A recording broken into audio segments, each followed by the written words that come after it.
आखिर जीवन में इस तरीके की समस्याएं कब तक रहेंगी, कब तक हमें कष्ट परेशानियों से इसी तरीके से गुजरना होगा, इसी बात की हम विशेष चर्चा इस प्रोग्राम में करेंगे।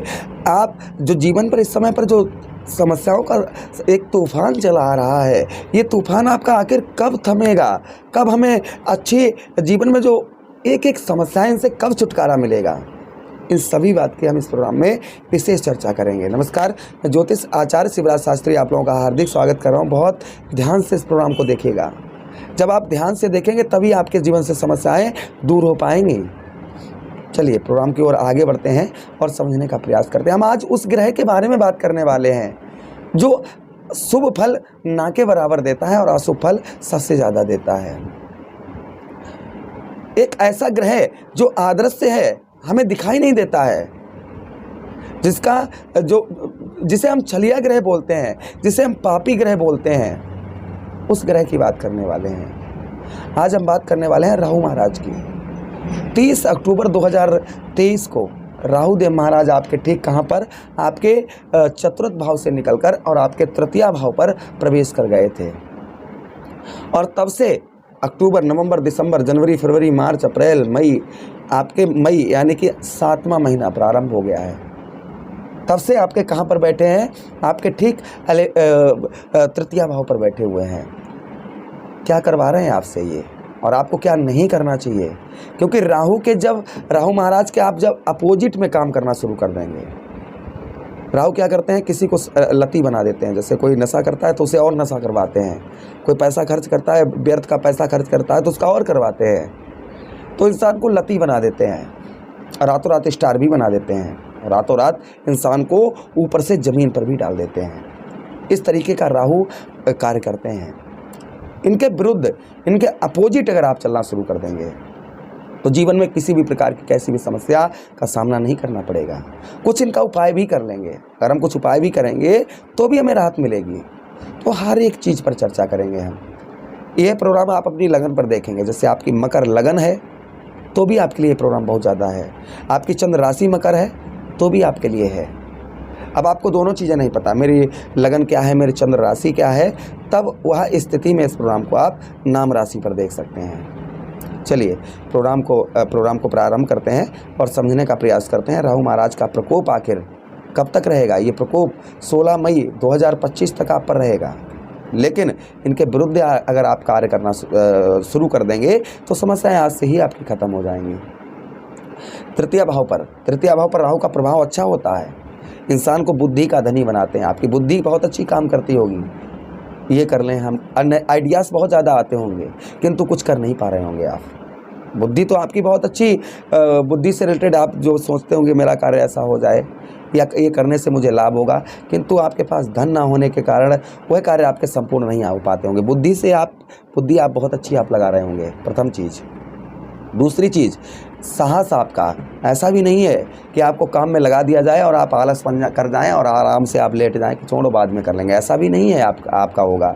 साहस आपका बहुत ज़्यादा, क्यों नहीं कर पाएंगे, करेंगे। मेहनत आप बहुत ज़्यादा कर रहे होंगे, प्रयास भी कर रहे होंगे, साहस आपका बढ़ रहा होगा, पराक्रम भी बढ़ रहा होगा, क्योंकि तृतीय भाव क्या होता है, साहस का हमारे होता है।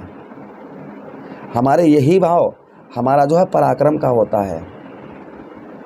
ये आप अगर कर रहे हैं तो ये लगातार कंटिन्यू रखिएगा, इसमें रोक बिल्कुल मत लगाइए। तीसरे भाव पर वाणी दोष, यही हमारी कंठ स्वर वाणी का है।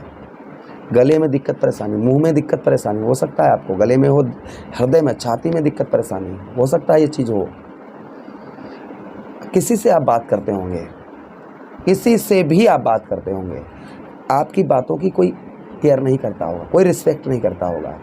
कितना भी अच्छा किसी से बोलें, कितना अच्छा भी बतलाएं, लेकिन सामने वाला व्यक्ति जो है कहीं ना कहीं आपकी बातों को इग्नोर कर देता होगा। संगीतकार आप हैं, आपका बिजनेस, आपका संगीतकार हैं, तो आपका कोई भी आपका गाना या कुछ भी आप कहीं भी गाते होंगे, आपको उस तरीके की इज्जत नहीं मिल पाती होगी, आपको मान सम्मान उस तरीके का नहीं मिल पाता होगा। कंठ स्वर वाणी पर प्रभाव बहुत ज़्यादा इनका देखा जा रहा होगा। आप ध्यान से सुनिएगा, जितना हो सके उतना कम बोलिए, जितना हो सके उतना कम बोलिएगा, जितना हो सके अगर कोई आपकी बात को इज्जत नहीं करता है तो उससे बात ही क्या करनी है। जो कोई आपकी बात की इज्जत नहीं करता है, आपकी बात को सुनता नहीं है, तो उससे आपको बात क्या करनी है। है ना, स्पष्ट सीधी सीधी बात है। तो आपको बात कम करनी है, ठीक है। साहस को आपको कंटिन्यू रखना, जो आप इस समय पर अपना साहस दिखा रहे हैं इसको और आपको बढ़ाना होगा। आप जब और अपने साहस को बढ़ाएंगे तो ये आपके हर कार्य को सिद्ध करवाएंगे। बुद्धि, आपकी बुद्धि और ज़्यादा आप बुद्धि लगाइए, और ज़्यादा चीज़ों पर फोकस करिए और आगे बढ़ाएंगे आपको। आपने जो कदम पीछे खींचना शुरू कर दिए तो फिर आप पीछे रह जाएंगे, इसलिए आपको इस समय पर और ज़्यादा करने की आवश्यकता है। फिर भी जो समस्याएं चली आ रही हैं, हर महीना देखिए राहु महाराज एक राशि में 18 महीने गोचर करते हैं। हर महीने इनकी डिग्री भी परिवर्तन होती है, और हर महीने जैसे ही इनकी डिग्रियों का परिवर्तन होगा तो आपके जीवन पर भी इनका परिवर्तन देखा जाएगा। चलिए, राहु महाराज के पास दृष्टियां भी हैं। पहली दृष्टि कौन सी है? राहु महाराज के पास पंचम दृष्टि है। पंचम दृष्टि कहाँ पर पड़ रही है? आपके सप्तम भाव पर पड़ रही है, आपके दाम्पत्य वैवाहिक जीवन पर। स्त्री या पुरुष आप कोई भी हो, दाम्पत्य जीवन आपका सुखमयी अच्छा नहीं होगा, उसमें भी प्रॉब्लम समस्या चल रही होगी। पार्टनरशिप, किसी के साथ मिलकर कार्य कर रहे होंगे, लॉस पर लॉस हो रहा होगा। अब ध्यान से सुनिए, राहु आपसे क्या करवाना चाहते हैं? छोटी छोटी बातों पर पत्नी से अनबन होना, पत्नी से लड़ाई झगड़ा होना, छोटी छोटी बातों से पति से लड़ाई झगड़ा होना। तो आपको ध्यान देना है कि आपको जितना हो सके उतना लड़ाई कम करनी है। आपके पति पत्नी के बीच में किस चीज़ से लेकर लड़ाई झगड़ा हो रहा है, उस चीज़ को थोड़ा सा अभी शांत रखना है, आगे चलकर सब सही हो जाएगा।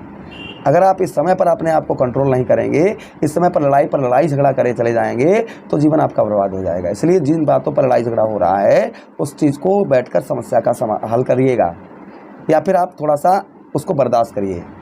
आगे चलकर अगर पत्नी आपके पति कहीं एक्स्ट्रा आपके अफेयर बनाए हुए हैं तो थोड़ा सा आप धैर्य रखिए, थोड़ा सा आप धैर्य रखिएगा, आपका जल्दी ही उनसे टूट जाएगा, ये भी हम क्लियर बता रहे हैं आपको। अच्छा, उसी के साथ ही साथ में पार्टनरशिप, संतान का सुख नहीं आपको मिल रहा होगा, पार्टनरशिप में भी कहीं ना कहीं कष्ट परेशानी आप पर, पार्टनरशिप में आपका पैसा फंस रहा होगा। इसलिए पार्टनरशिप में अपनी तरफ से आपको धन नहीं लगाना है, कितना? अपने हिस्से के बराबर। इस चीज़ का भी आपको बेहद ध्यान रखना है। अगली दृष्टि कहाँ पर पड़ रही है? आपके भाग्य स्थान पर पड़ रही है। भाग्य, आपके नवम भाव पर प्रभाव क्या है? यहाँ पर भाग्य, यहाँ पर आपके भाग्य में वृद्धि करेंगे राहु महाराज, आपके भाग्य को और ज़्यादा बढ़ाएंगे, बुद्धि आपकी बढ़ाएंगे, शुभ कार्य आपके करवाएंगे। ये निश्चिंत रहिएगा। जो आपको अभी कष्ट परेशानी महसूस हो रही है, आगे चलकर ऐसा कुछ नहीं होगा, ध्यान दीजिएगा। अच्छा, उसी के साथ ही साथ अगली दृष्टि राहु महाराज की आपके कहाँ पर? आपके 11th हाउस पर, आपके एकादश भाव पर, 11वें भाव, हमारे बचत के स्थान पर, एकादश भाव पर। राहु का प्रभाव सबसे अच्छा एकादश भाव पर होता है।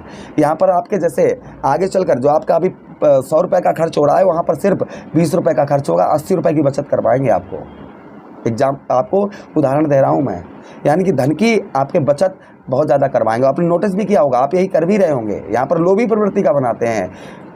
कोई कार्य बहुत दिनों से आप सोच रहे थे कि हमारा ये कार्य सिद्ध हो जाए, ये कार्य सिद्ध हो जाए, ये कार्य सिद्ध हो जाए, तो उसका भी समय नज़दीक आ गया है। यही राहु महाराज आपके उस कार्य को भी सिद्ध करवाएंगे। नीचे कमेंट बॉक्स में 10 बार ओम राहु में नमः अवश्य लिख दीजिएगा।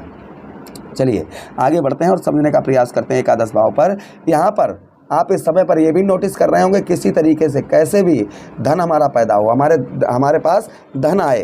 आप इस समय ये भी नोटिस कर रहे हैं, ये भी सोच रहे होंगे, तो आप बिल्कुल निश्चिंत रहिएगा। आगे आने वाले समय में आपको धन, आपका वो है कार्य भी सिद्ध करवाएंगे, और आपका धन भी, आप जो कमाना चाह रहे हैं वह धन भी आप कमा पाएंगे। चलिए हम रेमेडीज की बात करते हैं, उपाय की। तो देखिए, राहु के लिए कच्चा कोयला एक ऊनी कपड़े में, कपड़ा नीला होना चाहिए या फिर काला होना चाहिए, उसमें आप बांध लीजिए, पोटली बांध लीजिए, उसे सर से 7 बार घुमाकर और जल में प्रभावित कर दीजिए शनिवार के दिन राहु देव का नाम लेकर। जो सावधानी बताई है वह सावधानी बरतिएगा। 1 लोटा जल प्रतिदिन शिवलिंग पर चढ़ाइएगा रोजाना नियम अनुसार। हो सके धतूरे का पुष्प या धतूरे का फल शिवलिंग पर चढ़ाकर भगवान भोलेनाथ से प्रार्थना करिए कि प्रभु राहु महाराज को शांत करें। देखिए जीवन में चमत्कार आपके, आप इतना करिए और लगन से करिए, मेहनत से करिएगा। आपका जितने कार्य आपके रुके हैं, जितनी समस्याएं चल रही हैं, ये सारी समस्याएं आपकी दूर होंगी। चलिए अब हम राहु के लिए और उपाय आपको बताते हैं। राहु के लिए आप शनिवार के दिन या बुधवार के दिन, खासकर शनिवार के दिन या शनिवार के ही दिन करिएगा। आप किसी को तिल का दान करिए या जल में तिल प्रभावित करिए या शिवलिंग पर तिल चढ़ाइए। काले तिल, ध्यान दीजिए, काले तिल आपको चढ़ाने हैं। उसी के साथ ही साथ में ओम राहुवे नमः इस मंत्र का जप करिए, खासकर शनिवार के दिन, अवश्य ही आपको लाभ होगा। मुझे आदेश दीजिए, किसी अन्य प्रोग्राम में पुनः ऐड करते हैं। तब तक आप लोग अपना ख्याल रखिए।